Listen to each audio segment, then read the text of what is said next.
ओम श्री गुरु सत्ताई नमः। सभी को प्रणाम।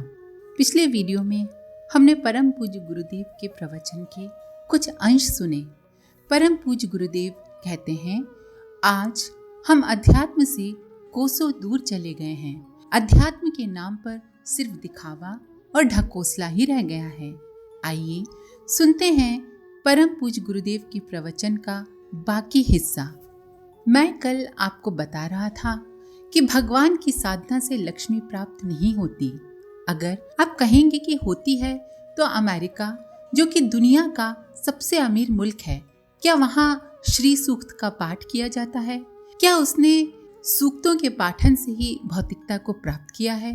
पुरुषार्थ के जागृत करने से, मेहनत करने से ही सांसारिक जगत में सुख, सुविधा और सफलता प्राप्त होती है। आपकी वाणी में विश्वास, विद्या सभी गुण हो सकते हैं, किंतु तब जब आपने अपना विचार बदल लिया हो। भगवान आपको जो अमूल्य वस्तु देता है वो सांसारिक नहीं होती। भगवान जो हमें देते हैं वो होती है आत्म शांति। आत्म शांति बहुत बड़ी होती है। मान लीजिए आपने पुत्र जन्म की लालसा की और पुत्र का जन्म हो गया। सुख की कल्पना वहीं खत्म हो गई। बड़ा होकर पुत्र बदमाश निकल आए तो दुख की कल्पना आ जाती है। महर्षि चाणक्य ने आत्म शांति और संतोष का पाठ पढ़ाया था दुनिया को। वो नालंदा विश्वविद्यालय के डीन थे और इस इतने बड़े हिंदुस्तान के प्रधानमंत्री। प्रधानमंत्री का मतलब कोई आजकल का प्रधानमंत्री नहीं। 2500 साल पहले हमारा भारत राष्ट्र आज से 2 गुने बड़े क्षेत्र में फैला था। उस 2 गुने बड़े और शक्तिशाली भारतवर्ष के प्रधानमंत्री थे चाणक्य। चाणक्य बहुत बड़े विद्वान थे। उन्होंने कहा, अगर मैं सुविधा पूर्वक जीवन यापन करूंगा तो लोग कहेंगे कि ये अपने पद का अनुचित लाभ उठाता है। प्रधानमंत्री चाणक्य 3 मील पैदल चला करते थे। पैदल चल के ही राज दरबार पहुंचा करते थे। वो उसी झोपड़ी में रहते थे जिसमें वो प्रधानमंत्री बनने से पहले ही रहते थे। वो गरीबी को ही सब कुछ मानते थे। गरीबी की आत्मा में ही शांति प्रकट हो सकती है, ऐसा उनका विश्वास था। कई लोग अन्न, धन और वस्त्र के बिना भी कंद मूल फल खाकर और मिट्टी का लेप करके सुखी रहते हैं। वहीं दूसरे लोग कोट पैंट नेक टाई पहनकर भी शांति नहीं पाते। आंतरिक सुख सुविधाएं भौतिक साधनों में नहीं रखी हैं।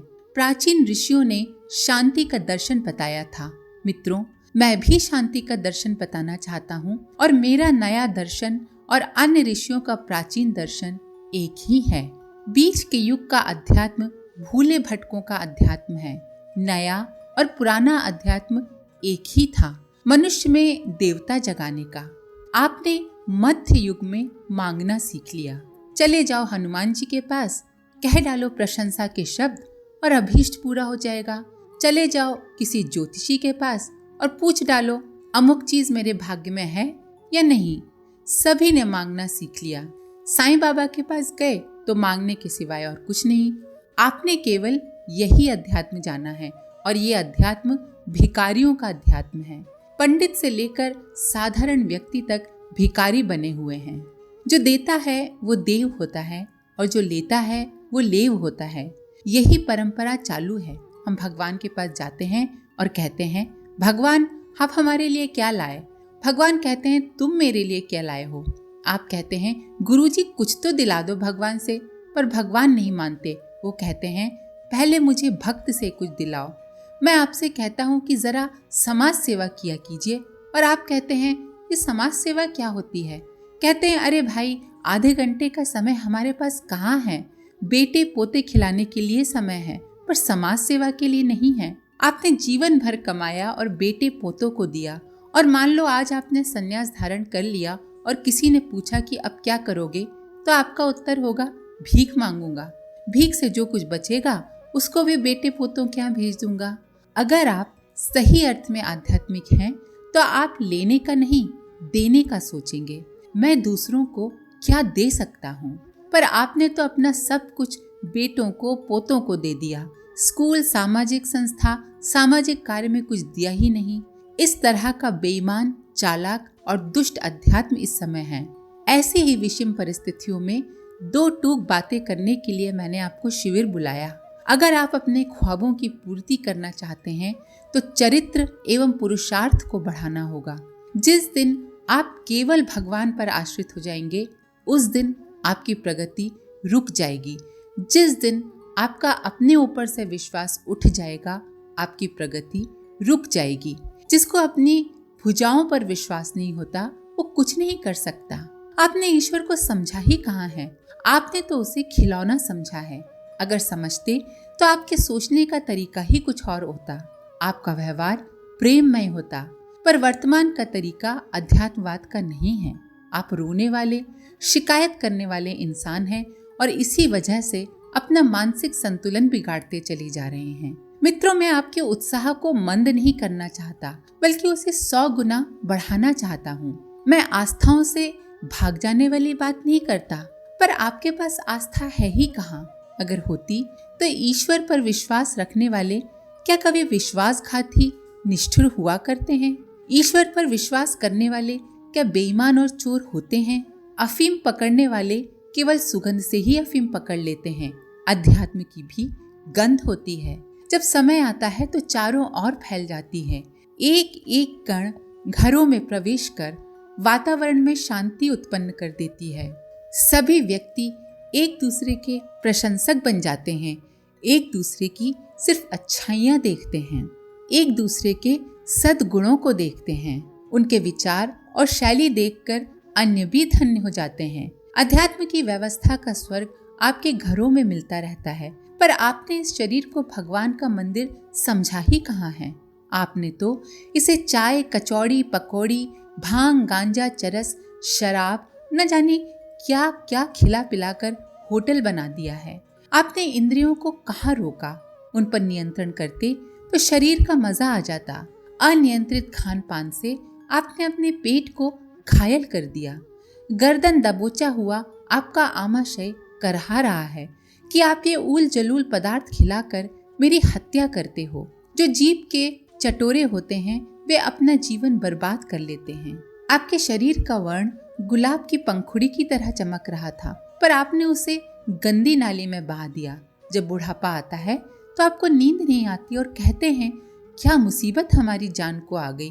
काश कि आपने सोचा होता कि इस गंदे इंद्रिय भोग से मानव शरीर को बचाना अच्छा है। आपने अपने शरीर की हत्या की है।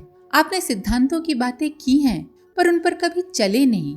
और आज तक सिद्धांतों पर न चलने वाला व्यक्ति कभी महान बना है क्या?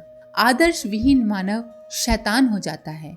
हम सिद्धांतों की शेखी तो भगाड़ते हैं, बातें भी बहुत करते हैं, भाषण भी खूब देते हैं, पर खुद कुछ नहीं करते। खुद उन सिद्धांतों पर नहीं चलते, एक दूसरे को दोषी बताते हैं और इस प्रकार ये संपूर्ण समाज दोषी है। कहते कुछ और हैं, करते कुछ और हैं। भाई भाई का गला काट रहा है। रामायण का पाठ करते हैं, गीता पूरी कंठस्थ है, पर इससे क्या लाभ? आपने एक दिन भी गीता और रामायण के उद्देश्य को समझा? कैसे लाभ होगा आपको? रटने से कुछ नहीं होता। जीवन में कर्म करना चाहिए और कर्म ही लाभ प्राप्त कराने में समर्थ होता है। अतः मित्रों, 1.5 दिन में शिविर का कीमती समय संजीदा बनाने में खर्च कर दिया। ये एक एक शब्द सही है। मैंने अध्यात्म की पूरी मंजिल तय की है। मेरे से अधिक भजन और लोग करते हैं। मैं सिर्फ 4 घंटे भजन करता हूँ। लोग तो 12-12 घंटे भजन करते हैं, पर वे खाली हाथ हैं। भजन बड़ा कीमती होता है। भगवान बड़े शक्तिप्रद हैं, पर ये भजन तब तक सार्थक नहीं हो सकता जब तक कि भावना पूर्वक ना हो। अच्छी जमीन में ही अच्छी वस्तुएं उगाई जा सकती हैं। राम नाम रूपी बीज कितना ही अच्छा क्यों ना हो, पर ये तब तक काम नहीं करता जब तक ये जमीन गंदी रहती है। बीज अच्छा खरीद लाएं और पानी देने की व्यवस्था कर दी जाए, पर जमीन गंदी हो तो कैसे फल देगा वो बीज इस गंदी जमीन में? आपके विचार घटिया, मन गंदा, तो कितना भी भजन कर लीजिए, कुछ नहीं होने का। मैं अध्यात्म को जीवन में उतारता रहा हूँ। जीवन के दृष्टिकोण और आकांक्षाओं से सामाजिक जीवन में जितना जागरूक और सावधान रहा हूँ, उतना ही व्यक्तिगत जीवन में भी। मैंने भी आम का पेड़ उगाया है, बढ़िया खाद और बढ़िया जमीन में उसे लगाया है। उसने फल भी दिए हैं। आपने भी खाए हैं वो मीठे आम और मैंने भी खाए हैं, पर लगातार खाने से ये आम एक दिन तो फल देना बंद करेगा। मित्रों, मैंने इतनी तपश्चर्या करके जो भी सिद्धियां प्राप्त की वो मैं आपको देता गया। अब मित्रों, मैं आपके द्वारा भी आम उगाना चाहता हूँ, जिससे लगाने वाला और खाने वाला दोनों ही गौरवान्वित हो सकें। इसके लिए आपको विचारों का परिष्कार करना पड़ेगा। आप हमेशा बाहरी विचार ही करते रहते हैं। ये सिद्धांत की बात नहीं है, और सिद्धांत ये है कि गन्ना उगाने के लिए अच्छी जमीन बनानी पड़ेगी। आप रूपी जमीन में मैं अध्यात्म रूपी गन्ना उगाना चाहता हूँ। शर्त यह है कि आपकी मान्यता ये हो कि गन्ना मेहनत से उगाया जा सकता है। आपको ये तरीका भी जानना पड़ेगा कि जमीन में उगे गन्ने कैसे तोड़े जाते हैं, पर आप ये सोचते ही कहाँ हैं। आप तो मुफ्तखोर हैं। मेरे आम जब तक खाली नहीं होते तब तक आप तोड़ तोड़ कर खाते रहें, पर आखिर में तो अपने पर आश्रित होना पड़ेगा। मित्रों, गुरु का आशीर्वाद सब कुछ नहीं होता। गुरु का मंत्र आशीर्वाद नहीं और ये सिद्धांत नहीं। अगर आपको अध्यात्म का सही पठन करना है तो सर्वप्रथम अपनी पृष्ठभूमि को सही करना पड़ेगा। मैं आपकी पृष्ठभूमि सही करना चाहता हूँ। जब आप पृष्ठभूमि में परिपक्व हो जाएंगे तो मैं फिर अध्यात्म की साधना की विधि बताऊंगा।